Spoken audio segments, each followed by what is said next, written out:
बिस्मिल्लाहिर रहमानिर रहीम।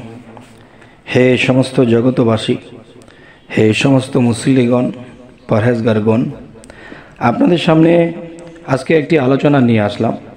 से आलोचनाटी हलो जे कुरान थेके सूरा हुजरात एर आमल ओ फजिलत थेके अल्प किछु कथा बोलबो और सेई अल्प किछु कथार मध्येई बड़ किछुके आमरा खुঁজে नेब इनशाल्लाह। যেমন মনে করেন একটা মা বা একটা নারী জাতি তার যদি জীবনে কখনো সন্তানাদি না হয়, মাতৃত্ব জিনিসটা যদি সে উপভোগ করতে না পারে, তাহলে সন্তান ছেলে হোক বা মেয়ে হোক, একটা দুটা সন্তান তো লাগেই। এখন দেখা যায় এই সন্তান তার সারা জীবনেও হলো না, এবং কি তার স্বামীও তাকে ছেড়ে দিয়ে অন্য কোথাও বিবাহ করলো, তার এই জীবনটা বিফল হয়ে গেল। তাহলে বোঝা গেল আমরা যদি একটা চারা গাছ লাগাই, তো সেই চারা গাছ থেকে কিন্তু আমরা একসময় ফলের আশা করি। তো এখন চারা গাছ লাগিয়েছি, কখনোই ফল পাইনি, তাহলে এই গাছটি কিন্তু লাকড়ির কাজে লাগবে, এই গাছটি কিন্তু আর কেউ লালন পালন করবে না।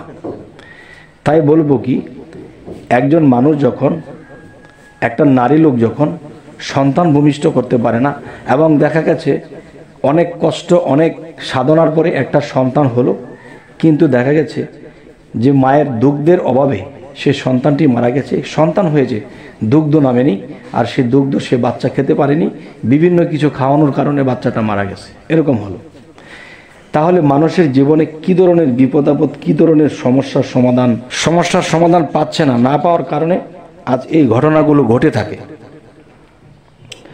তাই আমি আজ আপনাদের সামনে যে আলোচনাগুলো নিয়ে আসছি, অবশ্যই খেয়াল করে শুনবেন, এবং যদি কাগজে কলমে লিখে রাখতে পারেন তাহলে ভালো, অনেকেই মনে রাখতে পারেন না। যেমন সূরা হুজরাত এর আমল ও ফজিলতে বলা হয়েছে, এই সূরা 7 বার পাঠ করলে শত্রু অনিষ্ট হইতে রেহাই পাবে, এবং এই সূরা হুজরাত সুন্দর করে লিখে দেওয়ালে ঝুলিয়ে রাখলে কি হবে, সেই ঘরের মধ্যে জিন ভূত বিভিন্ন খারাপ আত্মার যদি আনাগোনা থাকে, বা সেখান থেকে পলায়ন করবে, এবং নতুন করে কেউ আসতে পারবে না।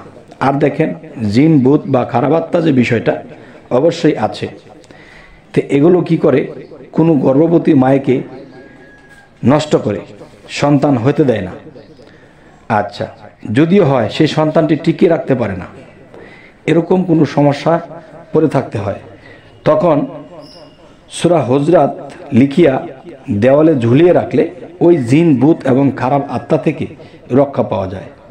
আরও একটি বিষয় হলো, উহা ধুয়ে গর্ভবতী স্ত্রী লোককে পান করালে গর্ভ নিরাপদ হয়ে যাবে ইনশাআল্লাহ, গর্ভ নিরাপদ হবে।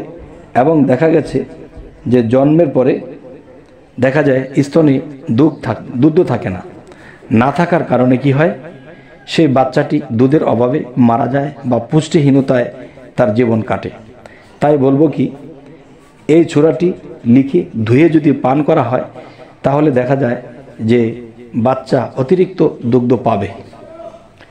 তবে হে সমস্ত জগতবাসী, আমার এই চ্যানেলটির নাম বিপদ মুক্তির পথ। এই বিপদ মুক্তির পথটির দিকে আপনারা অবশ্যই সাবস্ক্রাইব করে নেবেন এবং আমাদের পাশেই থেকে যাবেন।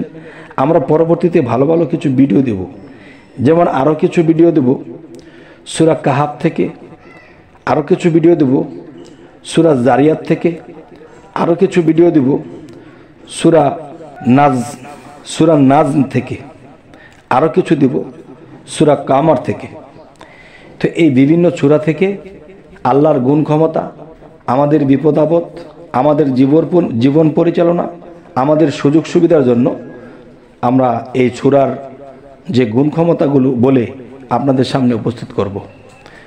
তবে সকলেই ভালো থাকবেন। আল্লাহ হাফিজ।